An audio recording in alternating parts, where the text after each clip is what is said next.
আসসালামু আলাইকুম। আপনারা শুনছেন সর্বশেষ বাংলা খবর। শুরুতেই শিরোনাম পড়ে বিস্তারিত। বিএনপির শ্রমিক সমাবেশ কানায় কানায় পূর্ণ, নিরাপত্তায় বিজিবি মোতায়েন। জামায়াতে ইসলাম মুক্তিযুদ্ধের বিরোধী শক্তি, প্রতিষ্ঠিত সত্য আইনমন্ত্রী আসাদুজ্জামান। পুলিশের ওপর হামলা, ছিনাই হওয়া শর্টগান উদ্ধার, আটক ৩। মুলাদিতে বৃদ্ধাকে সংঘবদ্ধ ধর্ষণ ও ভিডিও ধারণ। সর্বশেষ থাকছে, আওয়ামী লীগের মতোই ৭১-এর চেতনা বিক্রি করছে বিএনপি, রাশেদ প্রধান। এতক্ষণ শুনছেন সংবাদ শিরোনাম, এখন বিস্তারিত। তবে তার আগে অনুরোধ থাকবে, ভিডিওটিতে একটি লাইক দিন এবং ভিডিও সম্পর্কে আপনাদের গুরুত্বপূর্ণ মতামত কমেন্ট করে জানিয়ে দিন। বিএনপির শ্রমিক সমাবেশ কানায় কানায় পূর্ণ, নিরাপত্তায় বিজিবি মোতায়েন। মহান মে দিবস আজ ১ মে ২০২১। এ উপলক্ষে রাজধানীর নলাপল্টনে বিএনপির সহযোগী সংগঠন শ্রমিক দল আয়োজিত সমাবেশ চলছে।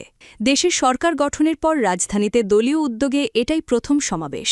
নিরাপত্তা জোরদারে নয়াপল্টনে বিজিবি মোতায়েন করা হয়েছে। এদিকে সমাবেশ শুরুর আগেই নয়াপল্টনে বিএনপির কেন্দ্রীয় কার্যালয়ের সামনে ঢল নামে নেতাকর্মীদের। সকাল থেকে বর্ণিল ব্যানার, ফেস্টুন ও খণ্ড খণ্ড মিছিল নিয়ে সমাবেশস্থলে আসছেন তারা। এরই মধ্যে নয়াপল্টন সড়ক পরিপূর্ণ হয়ে একদিকে কাকরাইল, অন্যদিকে নটরডেম কলেজ পর্যন্ত গিয়ে ঠেকেছে এই সমাবেশ। স্লোগানে স্লোগানে মুখরিত পুরো এলাকা। মাথায় জাতীয় পতাকা বেঁধে এবং হাতে জাতীয় ও দলীয় পতাকা নিয়ে উল্লাস করছেন। দুপুরের পর থেকে মঞ্চে শিল্পীরা গান পরিবেশন করেন। ফ্যাসিবাদ বিদায়ের পরে শ্রমিকদের অধিকার বাস্তবায়নের সরকার আন্তরিকতার সঙ্গে কাজ করবে বলে প্রত্যাশা সমাবেশে আগতদের। সমাবেশে প্রধান অতিথি হিসেবে যোগ দেবেন বিএনপি চেয়ারম্যান ও প্রধানমন্ত্রী তারেক রহমান। দীর্ঘদিন লন্ডনে অবস্থানের পর গত বছরের ২৫শে ডিসেম্বর দেশে ফেরেন তারেক। দেশে ফেরার পর এই প্রথম তিনি শ্রমিক সমাবেশে অংশ নিচ্ছেন। তুলে ধরবেন শ্রমিকদের কল্যাণে সরকারের পরিকল্পনার কথা। জামায়াতে ইসলাম মুক্তিযুদ্ধের বিরোধী শক্তি, প্রতিষ্ঠিত সত্য আইনমন্ত্রী আসাদুজ্জামান। সংসদে আইন পাশের মধ্য দিয়ে ১৯৭১ সালে জামায়াতে ইসলাম মুক্তিযুদ্ধের বিরোধী শক্তি প্রতিষ্ঠিত সত্য হয়ে গেছে বলে মন্তব্য করেছেন আইন, বিচার ও সংসদ বিষয়ক মন্ত্রী মোহাম্মদ আসাদুজ্জামান।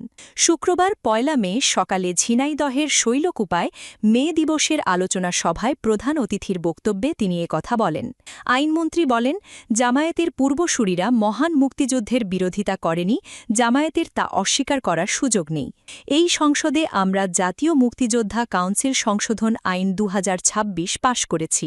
সেই আইনের ধারা ২-এর উপধারা ১০-এর সংজ্ঞা অনুযায়ী জামায়াত এদেশের মুক্তিযুদ্ধের বিরোধী শক্তি, প্রতিষ্ঠিত সত্য। সংসদে উত্থাপিত জাতীয় মুক্তিযোদ্ধা কাউন্সিল সংশোধন ২০২৬ বিল সম্পর্কে আইনমন্ত্রী আসাদুজ্জামান বলেন, আমরা যখন বিলটি পার্লামেন্টে আনলাম তখন জামায়াতে ইসলাম বিলটির বিরোধিতা করেনি, বরং তারা চুপ করেছিলেন। আমরা জানি মৌনতা সম্মতির লক্ষণ। আর এনসিপি লিখিতভাবে এই বিলের সরকারের পক্ষে অবস্থান নিয়েছিল। জুলাই সনদ বাস্তবায়নে যা যা করার বিএনপি সব করবে। তবে গণভোটের একটা অংশে প্রতারণা আছে, বিএনপি প্রতারণার অংশের সাথে নেই বলেও জানান তিনি। পুলিশের উপর হামলা, ছিনতাই হওয়া শর্টগান উদ্ধার, আটক ৩। নারায়ণগঞ্জের বন্দরে ছিনতাইকারীদের ধরতে গিয়ে হামলার শিকার হয়েছেন পুলিশ সদস্যরা। এই ঘটনায় ২ পুলিশ গুরুতর আহত হন এবং তাদের ব্যবহৃত একটি সরকারি শটগান ছিনিয়ে নেওয়া হয়। তবে কয়েক ঘণ্টার মধ্যেই অভিযান চালিয়ে অস্ত্রটি উদ্ধার করেছে পুলিশ। শুক্রবার ভোরে এই ঘটনা ঘটে। জানা গেছে, মদনগঞ্জ পুলিশ ফাঁকির এএসআই মোহাম্মদ সোহেল রানা সঙ্গীয় ফোর্স নিয়ে নিয়মিত ডিউটিতে ছিলেন। এই সময় কয়েকজন ব্যক্তি ছিনতাইয়ের অভিযোগ জানালে পুলিশ তাৎক্ষণিকভাবে ঘটনাস্থলে অভিযান চালায়। অভিযানের এক পর্যায়ে বন্দর থানার পুরনো বন্দর এলাকার একটি টিন শেড ঘরে পৌঁছলে ওত পেতে থাকা ১৪-১৫ জন দুষ্কৃতিকারী দেশীয় অস্ত্র নিয়ে পুলিশের ওপর হামলা চালায়। হামলায় কনস্টেবল ফয়সাল হোসেন গুরুতর আহত হন। তার পেটে গভীর জখমসহ হাতের আঙুলে আঘাত লাগে। এএসআই সোহেল রানাও পায়ে আঘাত পান।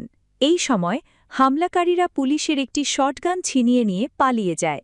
পরে খবর পেয়ে অতিরিক্ত পুলিশ ঘটনাস্থলে পৌঁছে অভিযান শুরু করে।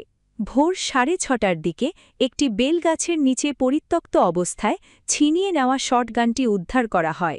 এ বিষয়ে অতিরিক্ত পুলিশ সুপার অপরাধ তারেক আল মেহেদি জানান, এই ঘটনায় জড়িত সন্দেহ ৩ জনকে আটক করা হয়েছে। অন্যান্যদের ধরতে অভিযান অব্যাহত রয়েছে এবং আইনি প্রক্রিয়া চলছে। বরিশালের মুলাদিতে এক বিধবা বৃদ্ধাকে সংঘবদ্ধ ধর্ষণ, ভিডিও ধারণ এবং ব্ল্যাকমেইল করে টাকা দাবির অভিযোগে আদালতে মামলা হয়েছে। বৃহস্পতিবার ভুক্তভোগী নারী বরিশাল নারী ও শিশু নির্যাতন দমন ট্রাইব্যুনালে এ মামলা দায়ের করেন। মামলায় চরলক্ষ্মীপুর গ্রামের হালিম ব্যাপারী ও মাসুদ খন্দকারকে আসামি করা হয়েছে। অভিযোগ অনুযায়ী ২২ এপ্রিল রাতে তারা ঘরে ঢুকে ওই বৃদ্ধাকে ধর্ষণ করে এবং ঘটনাটি ভিডিও ধারণ করে। পরে সেই ভিডিও দেখিয়ে ২ লাখ টাকা দাবি করা হয় এবং টাকা না দিলে সামাজিক মাধ্যমে ছড়িয়ে দেওয়ার হুমকি দেওয়া হয়। মুলাদি থানার ওসি খন্দকার মোহাম্মদ সোহেল রানা জানান, প্রাথমিক তদন্তে অভিযোগের সত্যতা পাওয়া গেছে এবং আসামিদের গ্রেপ্তারের চেষ্টা চলছে। আদালতের নির্দেশ পেলে পরবর্তী আইনগত ব্যবস্থা নেওয়া হবে। আওয়ামী লীগের মতোই ৭১-এর চেতনা বিক্রি করছে বিএনপি, রাশেদ প্রধান। পতিত ফ্যাসিস্ট আওয়ামী লীগের মতোই ক্ষমতাসীন বিএনপি এখন ৭১-এর চেতনা বিক্রি করছে বলে মন্তব্য করেছেন জাতীয় গণতান্ত্রিক পার্টির জাগপার সহব্যবস্থাপক ও দলটির মুখপত্র রাশেদ প্রধান। শুক্রবার ১ মে রাজধানীর পল্টনে শফিউল আলম প্রধান মিলনায়নে মহান মে দিবসের একটি আলোচনা সভায় প্রধান অতিথির বক্তব্যে তিনি একথা বলেন।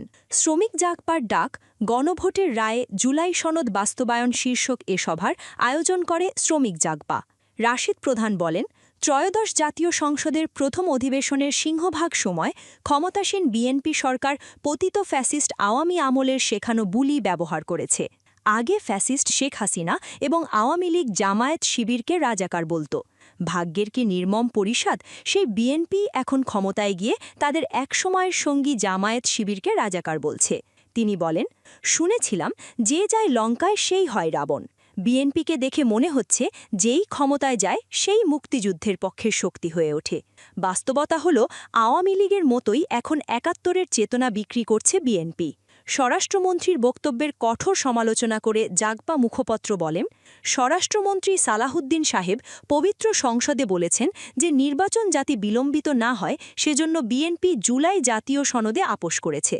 তার কথায় এটিই প্রমাণিত হয়েছে যে জুলাই সনদ গুরুত্বপূর্ণ নয়, বরং যে কোনো মূল্যে দ্রুত ক্ষমতায় বসাই ছিল বিএনপির মূল লক্ষ্য।